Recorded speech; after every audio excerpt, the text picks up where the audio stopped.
नाही अडवतात अशा शेतकऱ्यांना योजना ज्या आहेत सरकारच्या त्या मिळणार नाहीये. अत्यंत महत्वाचा निर्णय मुख्यमंत्र्यांच्या मार्गदर्शनात तुम्ही घेतलेला आहे. शेत रस्ते अडवणारे जे लोक आहेत ते सरकारी योजनांपासून आता अलिप्त ठेवून सरकार त्यांना. महाराष्ट्रामध्ये मुख्यमंत्री बळीराजा पांदन रस्ते योजना सुरू झाली आहे. या योजनेला विधानसभा स्तरावर समित्या तयार करण्यात आल्या. रस्त्याची मोजणी करणे, रस्त्याला क्रमांक देणे आणि मग रस्त्याचं बांधकाम करणे आणि मोजणी झाल्यानंतर बाउंड्रीला झाडं लावून त्या ठिकाणी बाउंड्री फिक्स करणे, म्हणजे कधी त्या ठिकाणी रस्त्याचं अतिक्रमण होणार नाही. पण शासकीय पांदन रस्ता आहे आणि अनेक शेतकऱ्यांनी त्यावर अतिक्रमण केलं आहे. त्यामुळे मागच्या शेतकऱ्यांना जाण्याकरता अडचणी तयार होतात आणि म्हणून शासनाने हा निर्णय घेतला है कि पांदन रस्ता सरकार ने कम किए, लोगों को कितना फायदा होगा ऐसे समय में। मैं माननीय पंतप्रधान नरेंद्र मोदी जी का, केंद्र सरकार का बहुत बहुत आभार व्यक्त करता हूँ महाराष्ट्र और देश की जनता की ओर से।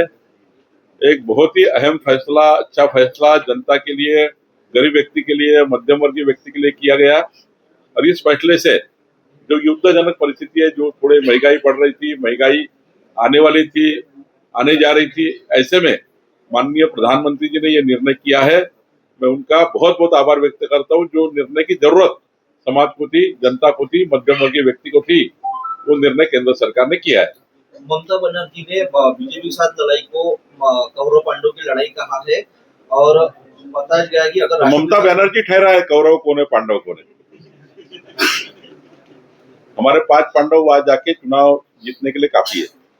कौरव की फौज उनके पास है और कौरव जैसी राजनीति वो करती है ममता बनर्जी, हम नहीं करते हैं।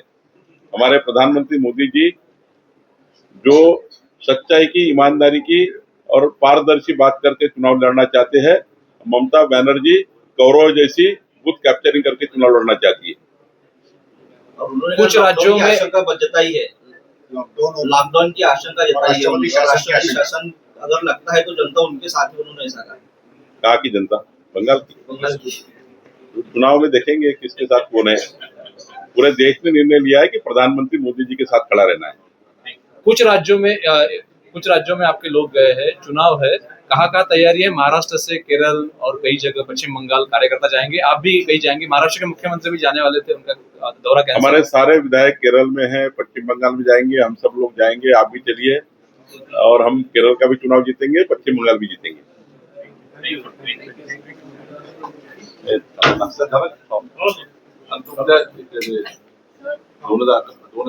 म्हणजे पूर्ण गोलमाल आहे आणि चोराला सोडून संदेशाला फाशी दिली जाते असा त्यांनी आरोप केला। तर वडेट्टीवारजींनी जर रिपोर्ट जर योग्य वाचला असेल तर त्यांनी अभिनंदन करायला पाहिजे होतं। ज्या शिफारशी आम्ही केलेल्या, आमच्या कमिटीने केल्या आहे, ज्या शिफारशी आमच्या कमिटीने केल्या, अत्यंत आणि विकास खारगे अत्यंत निष्ठावंत आणि इमानदार अधिकाऱ्यापैकी एक अधिकारी आहे। कधी कोणाला कुठल्याही परिस्थितीमध्ये असे सोडून देण्याचं वगैरे विकास खारगे समिती करू शकत नाही, हे वडेट्टीवारला माहित आहे। विकास खारगेजींची नियुक्ती झाली त्या दिवशीच ती पारदर्शिता होती आणि त्यामुळे मला असं वाटतं की असा संशय वडेट्टीवारने घेणे केवळ राजकारणाकरता बोलत असतील तर मला माहित नाही, पण पॉलिटिकली अँगल याला देऊ नये। चौकशीचा रिपोर्ट पूर्ण वाचावा। पूर्ण जर चौकशी रिपोर्ट वाचला तर वडेट्टीवारला कळेल की रिपोर्ट योग्य आहे। चाकणकरांचा राजीनामा घेण्यासंदर्भात एकमत झाल्याचं राष्ट्रवादीमध्ये पाहायला मिळते आहे। प्रदेशाध्यक्ष पदाचा राजीनामा महिला प्रदेश। आता हा संपूर्ण कारवाईचा जो भाग आहे त्या एका पक्षाच्या महिलाच्या अध्यक्ष आहेत, त्या पक्षाच्या नेत्यांनी निर्णय घ्यायचा आहे की त्यांना पदावर ठेवायचं की नाही ठेवायचं। मी भारतीय जनता पार्टीचा कार्यकर्ता, मी त्यांना सूचना देऊ शकत नाही की त्यांना ठेवू की नाही ठेवू, पण त्यांना निर्णय करायचा की त्याला ठेवावं की नाही ठेवावं।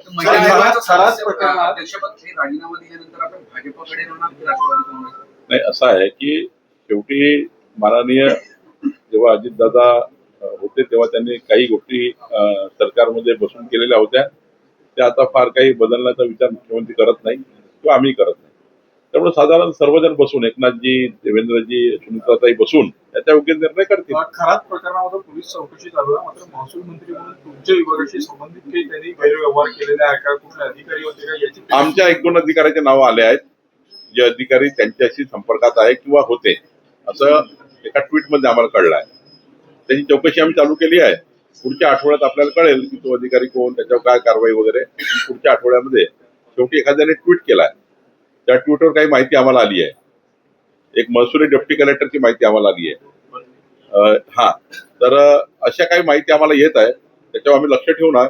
पोलिसांनी आम्ही सांगितलेलं आहे की आमचे अधिकारी कोणी सापडतं का आम्हाला माहिती द्या. शेवटी पोलीस चौकशी करतायत. आमच्याकडे जेव्हा माहिती आली तेव्हा आम्ही यावर योग्य कारवाई करू. खराबच्या पत्नीचा एका महसुली अधिकाऱ्याच्या सोबत आर्थिक व्यवहार झाल्याचं सुद्धा पुढे आलं. तेच सांगतोय, एका ट्विट मधनं आला, तर पोलिसांकडे आम्ही तो केस दिलेली आहे, पोलीस तपासत आहे. सर हिंदी में जानना आधार कार्ड आपलं वर्ध्यामध्ये असं होतंय की आधार कार्ड नाही म्हणून विद्यार्थ्यांना पहिल्या वर्गात बसू देत नाही, प्रवेश देत नाही. 3-3 वर्ष विद्यार्थी अंगणवाडीमध्येच बसत आहे. 7-7, 8-8 वर्षाचे झाले तरी अंगणवाडीमध्येच आहे. आधार कार्ड आपलं तहसील कार्यालय तिथले देत नाही, सेतू केंद्र देत नाही. आणि काय झालं की आधार कार्ड हा विषय IT कडे आहे. आज सेतू जरी आपले असले तरी मी आता अशी शेलार साहेबांशी बोलून, नेमकं वर्ध्याच्या कलेक्टरशी बोलून आपण जो प्रश्न उपस्थित केला, संध्याकाळपर्यंत त्याचा संपूर्ण खुलासा मी करेल. स्टॅम्प ड्युटी एक्झेम्पशन संदर्भातही महत्वाचा एक आदेश तुम्ही काढला आहे. देणगी किंवा दान करणाऱ्या जमिनी जी आहे त्यासाठी स्टॅम्प ड्युटी लागणार नाही आहे. त्याचा फायदा कसा होईल मंदिरांना किंवा इतरांना? नाही, असं आहे की त्याच्यामध्ये नियम केलेले आहेत. कुठल्या व्यवहाराला किती स्टॅम्प ड्युटी द्यावी, कुठल्या व्यवहाराला किती द्यावी, आणि हा नियम केंद्र सरकारचा आहे. IGR कायदा जो आहे केंद्र सरकारचा, आम्ही फॉलो करतो. पण काही नाही, नियम करायचे अधिकार राज्यालाही आहे. जर काही एक्झॅम्पशन द्यायचे असतील आम्हाला, परवा आम्ही त्या ठिकाणी हरे राम हरे कृष्णा या एक चांगली संस्था आहे जी 1 लाख मुलांना, गरीब मुलांना अन्न देतं, गरीब मुलांना अन्न पुरवतं. अशा एका सेंटरच्या बांधकामाकरता स्टॅम्प ड्युटी आम्ही माफ केली आहे. असं आम्ही या ठिकाणी धर्मादाय संस्था असतील, मंदिराची प्रॉपर्टी असेल, ही प्रॉपर्टी चांगल्या पद्धतीने कायम राहिली पाहिजे आणि देवस्थानाची प्रॉपर्टी ही नियमित झाली पाहिजे. ते त्या ठिकाणी कायदेशीर बाबीमध्ये त्याला अंतर्भाव केला पाहिजे, म्हणून आपण हा निर्णय घेतोय. कधी कधी प्रॉपर्टी देवस्थानाकडे आहे पण थोडे पैसे नसल्यामुळे रजिस्टर झाली नाहीये आणि त्या प्रॉपर्टीवर मग त्या ठिकाणी मोठ्या प्रमाणात अतिक्रमण होतात. त्यामुळे प्रॉपर्टी रजिस्टर करण्याकरता आम्ही असे निर्णय घेत असतो. सर हिंदी में